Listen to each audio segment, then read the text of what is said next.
ఈరోజు నవరాత్రులలో రెండవ రోజు. బ్రహ్మచారిణి ఈ రోజున ఉపాస్య దేవత. శైలపుత్రి స్వరూపంగా జన్మించినటువంటి పార్వతీదేవి శివుణ్ణి పొందాలనేటువంటి సంకల్పంతో హిమాలయాల్లో కఠోరమైనటువంటి తపస్సుని ఆరంభించింది. వేల సంవత్సరాల పాటు కేవలం పళ్ళు, ఆకులు మొదలైనటువంటి సాత్వికమైన ప్రాకృతికమైన ఆహారాన్ని తింటూ తర్వాత కాలంలో ఆహారాన్ని కూడా మానేసి కేవలం వాయువునే ఆహారంగా స్వీకరిస్తూ కఠినమైన సంయమనం పాటించింది. వర్షం, ఎండ, గాలి, మంచు ఏది ఆమెను దారి మళ్లించలేకపోయింది. తన నిశ్చయం, తన తపస్సు వల్లే ఆమెకు బ్రహ్మచారిణి అనే పేరు వచ్చింది. బ్రహ్మ అంటే పరమమైనటువంటి సత్యం, చారిణి అనంటే అనుసరించేది అని.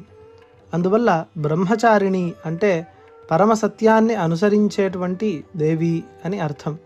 ఈ స్వరూపం మనకు చెప్పే తత్వం ఏమిటి అనంటే, ఏదైనా ఉన్నతమైన లక్ష్యం సాధించాలంటే దృఢ నిశ్చయం, క్రమశిక్షణ, సహనం అవసరము అనేటువంటి విషయం.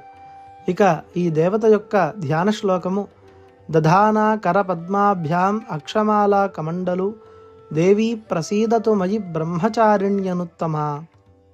అంటే కమలం వంటి కోమలమైనటువంటి హస్తాలతో అక్షమాల అంటే జపమాల, అలాగే కమండలము ధరించిన బ్రహ్మచారిణీ దేవి, అందరికన్నా కూడా శ్రేష్ఠురాలైన ఆ అమ్మవారు నాపై కరుణ చూపాలి. ఇక ఆవిడ యొక్క స్వరూపం ఏ విధంగా ఉంది అనంటే, బ్రహ్మచారిణీ దేవి ఎంతో సరళమైనటువంటి రూపంలో దర్శనమిస్తోంది. ఆమె తెల్లని వస్త్రాలు ధరించి ఉంటుంది. పవిత్రత, శాంతి, సాత్వికమైన గుణాలకు ఈ తెలుపుదనం ప్రతీక. ఆమె కుడి చేతిలో ధారణ చేసినటువంటి జపమాల కర్తవ్యనిష్టకు, ఎడమ చేతిలో ధారణ చేసినటువంటి కమండలము త్యాగము, అలాగే పవిత్రమయమైనటువంటి జీవనానికి ప్రతీకలు.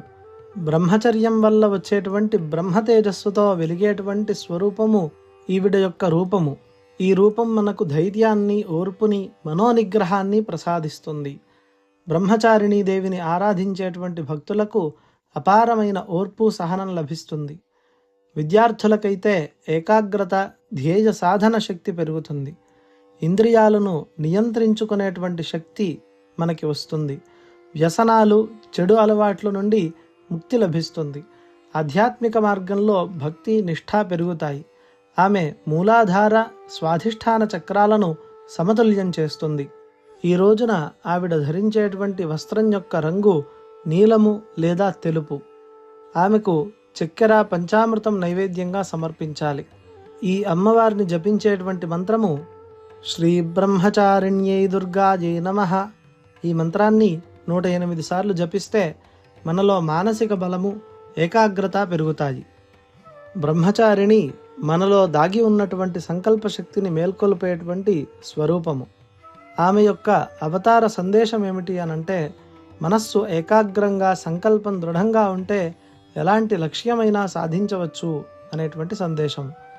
రేపు 3వ రోజు యుద్ధాభిమాని దేవత అయిన చంద్రఘంట గురించి తెలుసుకుందాము. ఈ వీడియో మీకు ఎలా అనిపించింది? ఈ వీడియో మీకు నచ్చినట్లయితే లైక్ చేసి కమెంట్ చేయండి. ఛానల్ని సబ్స్క్రైబ్ చేయండి. అలాగే 10 మందితోటి ఈ మంచి విషయాన్ని పంచుకోండి. మరో ఆసక్తికరమైన విషయంతో మళ్ళీ కలుద్దాం. శ్రీమాత్రే నమః.